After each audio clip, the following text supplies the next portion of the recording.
जय सिया राम। हम सब ने रामायण को बहुत बार देखा भी है और सुना भी है और इसके पात्रों से हम अच्छी तरह परिचित भी हैं। इसमें से एक महत्वपूर्ण पात्र है शूर्पणखा। शूर्पणखा जो कि महान ऋषि विश्रवा व केकसी की पुत्री थी, रावण कुंभकर्ण विभीषण की बहन थी। शुरू से ही वह अति सुंदर व बड़े बड़े नाखूनों वाली स्त्री थी। बचपन में उसका नाम मीनाक्षी रखा गया था, अर्थात जिसकी आंखें मछली के समान हो। बाद में उसे चंद्रमुखी के नाम से भी जाना जाने लगा, अर्थात जिसका मुख चंद्रमा के समान हो। शूर्पणखा के नाखून अत्यधिक बड़े व नुकीले हुआ करते थे, इसलिए उसका एक नाम शूर्पणखा भी पड़ा। आज हम आपको शूर्पणखा के जीवन के बारे में बताएंगे। जब शूर्पणखा विवाह योग्य हो गई, तब उसका विवाह दैत्य राक्षस कालनेय के पुत्र विद्युतजीव्य के साथ करवा दिया गया। विद्युतजीव्य भी रावण के समान परम प्रतापी था। वह दैत्यो जाति का राजकुमार था। उसके अंदर भी रावण के समान संपूर्ण पृथ्वी पर शासन करने व राजा बनने की चाह थी। रावण लंका का राजा था। वह अत्यंत बलवान था। उसने अपने पराक्रम के बल पर अनेक राज्यों को अपने अधीन कर लिया था। वह संपूर्ण पृथ्वी, देवलोक व पाताललोक को अपने अधीन करना चाहता था। इसलिए उसने अपने जीवन काल में बहुत युद्ध किए थे। एक दिन जब उसका सामना दैत्यराज कालनेय से भी हुआ, उसकी सेना में उनका पुत्र विद्युतजीव्य भी था।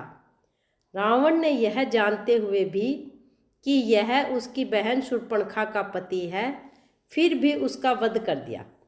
जब शूर्पणखा को विद्युतजीव्य की मृत्यु का समाचार मिला, तो वह अत्यंत क्रोधित हो गई और उसके अंदर रावण से बदला लेने की अग्नि धधक रही थी। इसी प्रतिशोध की अग्नि में उसने रावण को श्राप दिया था कि एक दिन उसकी मृत्यु का कारण वह बनेगी। चूँकि रावण ने भगवान ब्रह्मा, विष्णु व शिव की कठोर तपस्या करके अनेक वर प्राप्त किए थे, इस कारण उसे वरदान था कि उसकी मृत्यु किसी देवता, राक्षस, दैत्य, दानव, असुर, गंधर्व, किन्नर, सर्प, यक्ष, गरुड़, नाग व गिद्ध से नहीं होगी। शूर्पणखा भी एक राक्षस ही थी, तो वह रावण को नहीं मार सकती थी। अब वह रावण से अलग अपने भाई खर व दूषण के साथ रहने लगी थी, जो कि समुद्र के उस पार दंडकारण्य वन में रहते थे। एक दिन शूर्पणखा दंडकारण्य वन में विचरण कर रही थी, तो उसकी नज़र भगवान श्री राम की कुटिया पर पड़ी, जो कि उस समय वहाँ वनवास के दिन काट रहे थे। उसने जब श्री राम को देखा, तो उनके सुंदर शरीर को देखकर वह उन पर सम्मोहित हो उठी। वह उनकी कुटिया में गई व भगवान राम के सामने विवाह का प्रस्ताव रखा। भगवान श्री राम ने स्वयं के विवाहित होने की बात कहकर उसके प्रस्ताव को विनम्रता से ठुकरा दिया।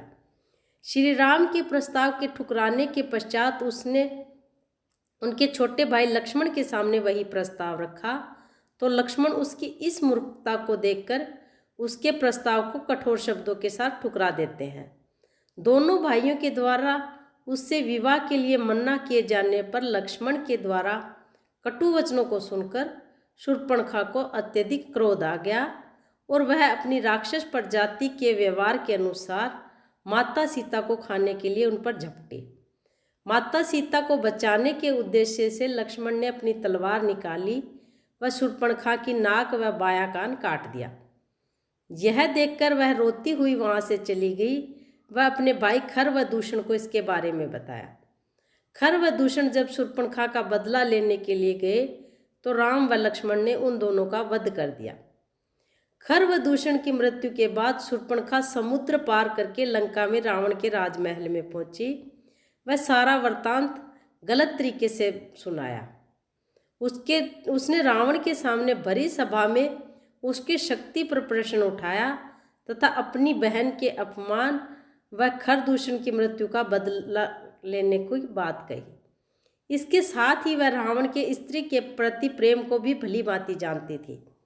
इसलिए उसने रावण के सामने माता सीता की सुंदरता का बखान किया व रावण के लिए उसे एक उत्तम स्त्री बताया।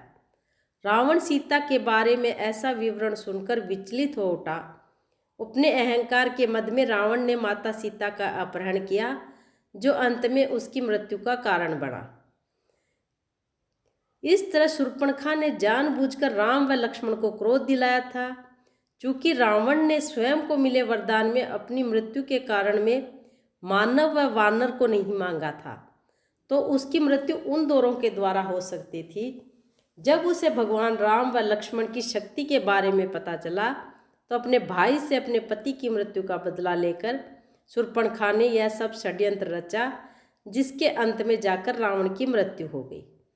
अपने भाई रावण की मृत्यु के बाद शूर्पणखा ने भगवान विष्णु की गहन तपस्या की व उन्हें अगले जन्म में अपने पति के रूप में मांगा।